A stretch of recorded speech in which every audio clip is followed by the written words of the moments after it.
राधा ही एका गरीब पण स्वाभिमानी शेतकरी कुटुंबातील शिक्षणात हुशार आणि स्वतःच्या पायावर उभं राहण्याचं स्वप्न पाहणारी मुलगी होती. पण तिच्या वडिलांवर कर्जाचं ओझं आणि समाजाच्या दबावामुळे तिचं लग्न एका श्रीमंत घरातील अमोलशी ठरवलं गेलं. अट मात्र एकच होती, मोठा हुंडा.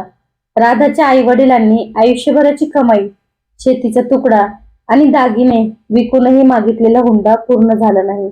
म्हणून लग्नाच्या दिवशीच त्यांचा अपमान करण्यात आला. तरीही मुलीचं आयुष्य उद्ध्वस्त होऊ नये म्हणून त्यांनी डोळ्यात पाणी आणून लग्न लावून दिलं. राधा मनातून पूर्णपणे तुटली होती, कारण हे लग्न तिच्या इच्छेविरुद्ध झालं होतं. सासरी पोहोचताच तिचं स्वागत प्रेमाने नाही तर उरलेल्या हुंड्याच्या मागण्याने झालं. रोज सकाळपासून रात्रीपर्यंत तिच्याकडून घरातील सर्व काम करून घेतली जात. चुकली तर टोमणे, अपमान, शिव्या आणि मानसिक छळ सुरू व्हायचा. सासू प्रत्येक वेळी म्हणायची की तुझ्या बापाने आमचं नाक कापलं, अजून पैसे आण. सासरे तिला घरातली नोकरानी समजायचे. अमोल स्वतः आई वडिलांच्या दबावाखाली शांत राहायचा, पण त्याच मौनही राधासाठी अन्यायाचंच रूप होतं. राधा अनेकदा आईला फोन करून रडायची, पण आई स्वतः असहाय्य असल्याने तिला फक्त धीर द्यायची. एक दिवस सासरच्यांनी पुन्हा मोठ्या रकमेची मागणी केली आणि पैसे आणले नाहीस तर या घरात राहू देणार नाही अशी धमकी दिली. राधाने स्पष्ट नकार दिला, कारण तिच्या वडिलांकडे काहीच उरलं नव्हतं. त्यानंतर तिच्यावर मानसिक आणि शारीरिक छळ वाढला. तिचं जेवण बंद केलं जाऊ लागलं, तिच्या प्रत्येक हालचालीवर लक्ष ठेवलं जाऊ लागलं. पण या सगळ्या अंधारात राधाने स्वतःला हरवू दिलं नाही. तिने गुपचूप तिची शिक्षणाची प्रमाणपत्र शोधून काढली. शेजारच्या एका शिक्षिकेच्या मदतीने ऑनलाईन काम शिकायला सुरुवात केली. हळूहळू ती घरातूनच छोट्या कामामधून पैसे कमवू लागली.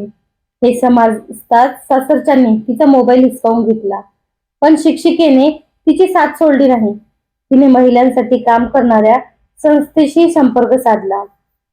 त्या संस्थेच्या समुपदेशकांनी राधाला तिचे कायदेशीर हक्क समजावून सांगितले आणि हुंडा मागणे व छळ करणे हा गंभीर गुन्हा असल्याचं सांगितलं. राधाने सुरुवातीला भीतीपोटी तक्रार करण्यास नकार दिला, पण तिच्या वडिलांना सासरच्यांनी पुन्हा अपमानित केल्याचं समजताच तिने ध्येय गोळा केलं. तिने सर्व पुरावे जमा केले, फोनवरील रेकॉर्डिंग, संदेश, शेजारच्यांची साक्ष आणि तिच्यावर झालेल्या छळाची नोंद. त्यानंतर तिने संबंधित अधिकाऱ्याकडे तक्रार दाखल केली. चौकशी सुरू होताच सासरच्यांचा खरा चेहरा सर्वांसमोर आला. गावात जे लोक आधी राधाला दोष देत होते ते आता सत्य पाहून शांत झाले. अमोललाही आपल्या आई वडिलांच्या चुकीची जाणीव झाली. त्याने राधाची माफी मागितली आणि सत्याची साथ देण्याचा निर्णय घेतला. मात्र राधाने स्पष्ट सांगितलं की विश्वास हा शब्दांनी नाही तर कृतीने परत मिळतो. तिने स्वतःच्या शिक्षणावर आणि कामावर लक्ष केंद्रित केलं. काही महिन्यातच ती आर्थिकदृष्ट्या सक्षम झाली. महिलांना स्वावलंबनाचे प्रशिक्षण देणाऱ्या संस्थेत ती प्रशिक्षक म्हणून काम करू लागली. तिची संस्था अनेक महिलांसाठी प्रेरणा बनली. गावात महिलांचा हक्काबद्दल जनजागृतीचे कार्यक्रम सुरू झाले. लोकांनी हुंडा ही परंपरा नसून अन्याय आहे हे समजायला सुरुवात केली. राधाच्या वडिलांनी अभिमानाने मुलीकडे पाहिलं, कारण जी मुलगी एकेकाळी असहाय्य वाटत होती ती आता अनेक कुटुंबांना अन्यायाविरुद्ध उभं राहण्याची ताकद देत होती. राधाने तिच्या आयुष्यातील वेदना कमकुवतपणा न बनवता शक्तीत रूपांतरित केल्या. तिने प्रत्येक मुलीला एकच संदेश दिला की लग्न हे व्यवहार नसून दोन व्यक्तीचा सन्मान आणि विश्वासाचा संबंध असतो. हुंडा मागणाऱ्या समोर झुकू नका. शिक्षण, आत्मविश्वास आणि कायद्याची साथ असेल तर कोणताही संघर्ष जिंकता येतो. आणि तिच्या आयुष्याची ही कहाणी समाजाला शिकवून गेली की मुलीचं मौन पैशांनी नाही तर तिच्या व्यक्तिमत्वाने, कष्टाने आणि स्वाभिमानाने ठरतं. म्हणूनच अन्यायाविरुद्ध उभं राहणारा एक धाडसी निर्णय केवळ एका स्त्रीच नाही तर अनेक पिढ्याचं भविष्य बदलू शकते. राधाच्या तक्रारीनंतर गावभर खळबळ उडाली. जे लोक कालपर्यंत तिलाच दोष देत होते ते आता सासरच्यांच्या वागण्यावरच प्रश्न उपस्थित करू लागले. चौकशी सुरू झाल्यामुळे सासरच्यांचा रुबाब कमी झाला. पण त्यांनी अजूनही आपली चूक मान्य केली नाही.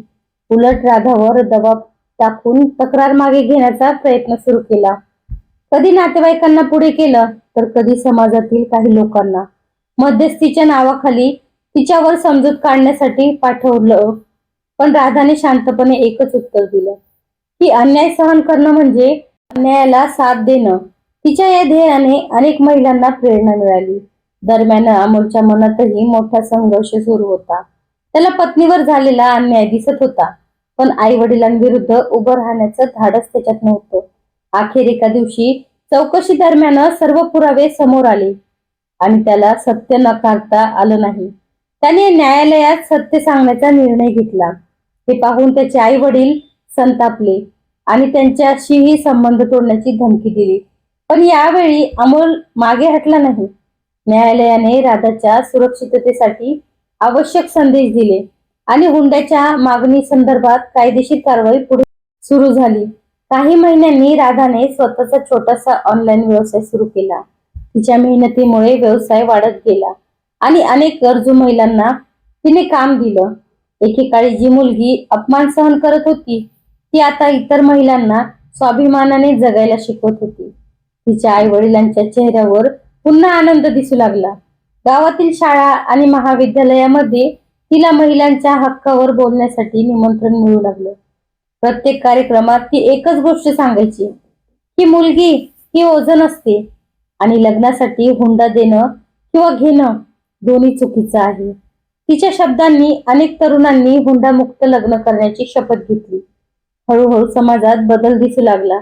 राधाच्या संघर्षाने फक्त तिचं आयुष्य बदललं नाही, तर अनेक कुटुंबांची विचारसरणीही बदलली आणि तिची कहाणी ध्येय, स्वाभिमान आणि न्यायासाठी लढण्याचं जिवंत उदाहरण बनली. राधाचं आयुष्य आता नव्या वळणावर आलं होतं, पण संघर्ष अजून पूर्ण संपला नव्हता.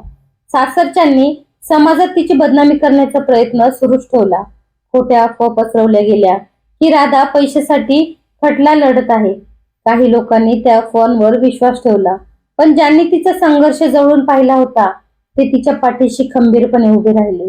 दरम्यान न्यायालयात एकामागून एक सुनावण्या होत राहिल्या.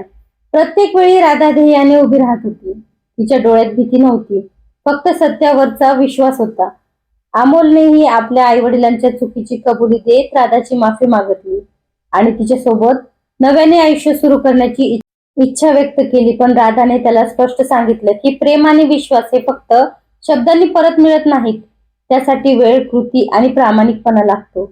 अमोलने तिच्या निर्णयाचा आदर केला आणि स्वतःला बदलण्याचा पुन्हा प्रयत्न सुरू केला. काही महिन्यांनी न्यायालयाचा निकाल लागला. हुंड्याची मागणी आणि मानसिक छळ सिद्ध झाल्यामुळे दोषीवर कायदेशीर कारवाई झाली. हा निकाल फक्त राधासाठी नव्हता, अन्याय सहन करणाऱ्या हजारो महिलांसाठी आशेचा किरण ठरला. त्यानंतर राधाने आपल्या व्यवसायाचा विस्तार केला. अनेक विधवा, गरजू आणि अत्याचार सहन केलेल्या महिलांना तिने रोजगार दिला. तिच्या संस्थेचं नाव राज्यभर प्रसिद्ध झालं.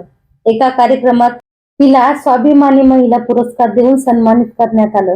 पुरस्कार स्वीकारताना तिच्या डोळ्यात अश्रू होते, कारण तिला तिच्या आई वडिलांचे कष्ट, अपमान आणि स्वतःचा संघर्ष आठवत होता.